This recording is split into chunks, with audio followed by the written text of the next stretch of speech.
बरस में ही रहते हैं हम। कूदे भर का जोर लगा लो, यही কত টাকা সালামি পাইতে পারো।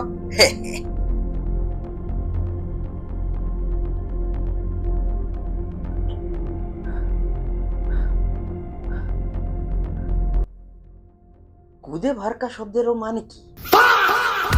আমার নাম রেজওয়ান আলী মাঝারি উর্ফ রেজওয়ান ডাকাত। আমার ছেলে মুসাব উমের উর্ফ বাবু ডাকাত। আর আমাদের মিশন এবার ঈদের সবার থেকে সালামি আদায় করা। আমরা প্রথমেই গেলাম হিউস্টনের লিয়ারি টাউন খ্যাত বাংলাদেশ আমেরিকান সেন্টারে, যেখানে সব গ্যাংয়ের সকল ধরনের মানুষ এসে একসাথে হাজির হয়। সবার সাথে একসাথে ঈদের জামাত আদায় করলাম, কিন্তু নামাজের ফাঁকে ফাঁকেও আমার নজর চারদিকেই ছিল। এমন একজনকে খুঁজছিলাম যার মাধ্যমে আমি এই হিউস্টন লিয়ারি গ্যাংয়ের মধ্যে ঢুকতে পারি। আর তখনই আমার চোখ পড়ল নওয়াজ শরীফ কুরেশি ওরফ হাজি নিশানের দিকে। হাজি নিশানি আমাকে পরিচয় করিয়ে দিল আরশাদ পাপ্পু উর্ফে রাদিত মোল্লার সাথে। রাদিত মোল্লা লিয়ারি গ্যাংয়ের অন্যতম বড় ক্যান্ডিডেট, আর তার মাধ্যমেই আমাকে লিয়ারি গ্যাংয়ে ঢুকতে হবে। কিছুক্ষণ কথার পরেই রাদিত মোল্লা তার বাসায় আমাকে দাওয়াত করল। আমি বুঝলাম এটাই আমার জন্য সেরা সুযোগ। আমি এবং বাবু ডাকাত যথাসময়ে পৌঁছে গেলাম আরশাদ পাপ্পুর বাসায়। আরশাদ পাপ্পু, বয়স 47, পেশা বউয়ের খেদমত। তাই যখন তাকে প্রশ্ন করা হলো ঈদ মানে কি, তখন সে তাই বলল, আমার বউ আমার বউ আমার বউ। কিছুক্ষণ পরেই ঘরে প্রবেশ করলেন রাদিতের প্রভাবশালী বড় ভাই শেখ মমিন ঢালি মোল্লা ওরফে রাজু পাপ্পু। তাকে দেখেই সবাই নড়ে চড়ে বসল। রাজু পাপ্পুর গ্যাংয়ে আরো আছে মুন্না মাইকেল, নাসিফ আলী এবং তপু সর্দার। একই দিনে আরো পরিচিত হলাম রাজু পাপ্পুর প্রিয়তমা স্ত্রী সোনিয়া বালোচ, তার ডান হাত খ্যাত মামুন চায়ওয়ালা এবং তার বাম হাত খ্যাত হিমেল কেমচোর সাথে। ঈদ উপলক্ষে পাপ্পু গ্যাংয়ের বিভিন্ন জনের বাসায় প্রচুর খানাপিনার ব্যবস্থা করা হয়েছে। প্রথমেই আমরা গেলাম পাপ্পু গ্যাংয়ের বিশ্বস্ত শেফ অজানা সিং মুগ্ধর বাসায়। সেখানে চটপটি এবং ফুচকার বাহারে আমাদের জিভে পানি চলে এলো। সালামির কথা ভুলে তাই চটপটির উপরেই হামলে পড়লাম। পরে তাদের সাথে আমরা গেলাম ইতি মাসির বাসায়। সেখানে তো একেবারে ইলাহি কাণ্ড। খুব উত্তেজিত হয়ে খাবার দেখার ভান করতে করতে খাবারের মধ্যে যে আমি ঘুমের ওষুধ মিশিয়ে দিলাম তা কেউই টের পেল না। তারপরেই এলো খাবারের পালা। খাবারের সময় লক্ষ্য করলাম রাদিত মোল্লার বউ পিছনে বিভিন্ন অঙ্গভঙ্গি করছে। তবে কি সে আমার সালামি চায়? ঈদ আসবে আর আনন্দ হবে না, তা কি করে হয়? পাপ্পু গ্যাংয়ের এখানেও তাই সবাই আনন্দের জোয়ারে মেতে উঠল। এদিকে আমি দেখলাম খাবারে মেশানো ওষুধ কাজ করতে শুরু করেছে। অনেকেই ঘুমের অতল গহ্বরে ঢলে পড়েছে। কেউ ধ্যাতা হয়ে বসে আছে, আবার কেউ বা কাঁথার নিচে শুধুই শুয়ে আছে। এদিকে আমি সবার কাছে জিজ্ঞেস করতে লাগলাম ঈদ মানে তাদের কাছে কি।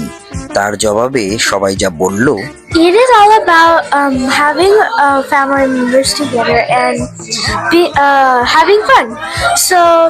And it is all about being kind. Family, food and laughter. Eid মানে শপিং, সালামি আর সবার বাসায় গিয়ে মজার মজার খাবার খাওয়া, এটাই আমার জন্য ঈদ। এদিকে পাপ্পু গ্যাংয়ের এক বোবা মেয়ে আমার মনের প্রবৃত্তি বুঝতে পেরে তা তার হাজবেন্ডকে ইশারায় বোঝানোর চেষ্টা করলেও তার হাজবেন্ড বেচারা তা কোনোভাবেই বুঝতে পারেনি। আমিও হাঁপ ছেড়ে বাঁচলাম। আমার কাছে ঈদ মানে হচ্ছে গিয়ে চরম ঘুম, ভরপুর খাওয়া দাওয়া আর ফ্যামিলি মেম্বার সবাইদের সাথে অফুরন্ত ফুর্তি। ঈদ মানে ফ্রেন্ডস, ফ্যামিলি, সবাইকে যারা অনেক দূরে আছে তাদেরকে মিস করা, যারা কাছে আছে তাদের সাথে সেলিব্রেট করা। I guess that's pretty much it. জয় বাংলা জয় বঙ্গবন্ধু, এটাও ঈদ মানে। ঈদ মানে new dress and new dress. Eid মানে প্রথম দিন টু মাচ ফুড, সেকেন্ড দিন টু মাচ বাথরুম। যেই ওয়াদা করছো সেই ওয়াদা ভোলার গুস্তাখি করো না। তুমি তো জানোই রেজওয়ান ডাকাইতের দেয়া হওয়া মত মার্কাসাইন মাহতি।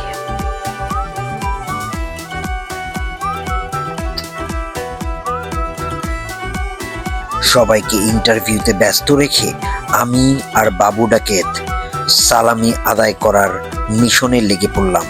বুঝলাম এটাই আমাদের শেষ সুযোগ।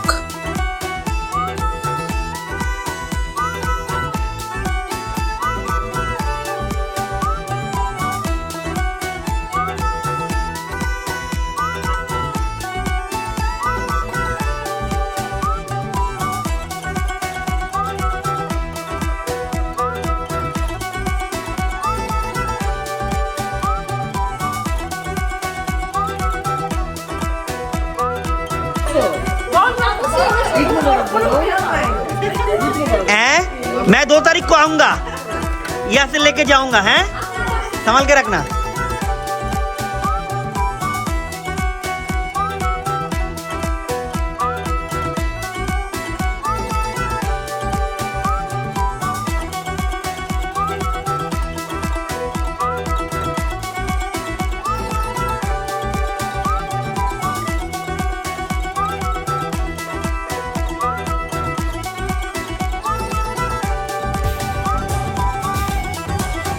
আমার কাছে ঈদ মানে হলো সোশ্যালি একটা unsocial thing. So I love Eid Jamaat, food, নামাজে যেতে ভালো লাগে, সবার সাথে কোলাকুলি ভালো লাগে, अबे जल्दी बोल, कल सुबह पनवेल निकलना है। এন্ড খেতে ভালো লাগে। অবশ্যই ঈদের দিন আমাকে 2-3 ঘন্টা ঘুমাতেও ভালো লাগে। কোরবানি ঈদ বেশি ভালো লাগে কারণ আমি কাটাকাটি করতে খুব পছন্দ করি। अच्छा ठीक है। সো ইয়া হ্যাপিনেস, সবাইকে সালামি না দেয়া সালামি নেয়া, দ্যাটস ইট ফর মি। एक तेरा एक मेरा, 2 तेरा और ये 2 मेरा, 3 तेरा और ये 1 2 3 मेरा। ये सब बराबर, खुश, हैप्पी। भाई चीटिंग है तो बोल। सही है, ओके डन।